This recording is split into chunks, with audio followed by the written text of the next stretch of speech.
Guys, it's not looking good when it comes to this whole debt ceiling negotiation. And not to be dramatic or anything, but there are literally only a few days left before a catastrophic federal debt default. So tomorrow, the president is hosting the Big Four at the White House. House Speaker Kevin McCarthy, House Minority Leader Hakeem Jeffries, Senate Majority Leader Chuck Schumer, and Senate Minority Leader Mitch McConnell to talk about a possible solution to this debt ceiling crisis. But over the weekend, Senate Republicans sent this letter to the Senate Majority Leader saying they support the House bill to raise the debt ceiling in exchange for significant budget cuts and will not vote for any Democrat debt ceiling bill that doesn't include any kind of significant budget cuts.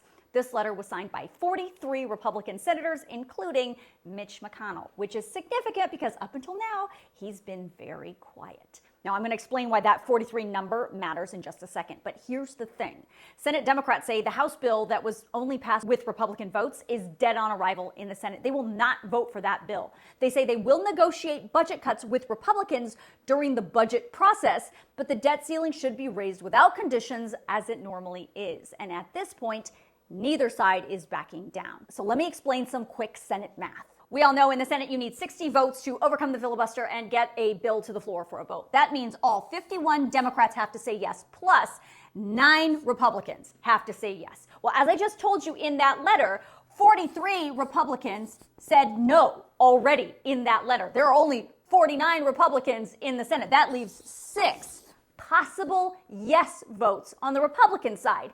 But 6 is not 9. We need 9 yes votes to get to a yes to get anything through. It's also worth noting one brand new independent, Senator Kyrsten Sinema, doesn't seem too thrilled with the Democrat ideas on the debt ceiling. So she actually may be a no. And the same goes for the other side. So if the Republicans want to try and pass that House bill, they need all 49 Republicans, plus they need 11 Democrats. There's absolutely no way that's going to happen. So you can see what kind of cluster we're dealing with here. The Treasury Secretary says debt default could come as soon as June 1st. So let's talk about some more math.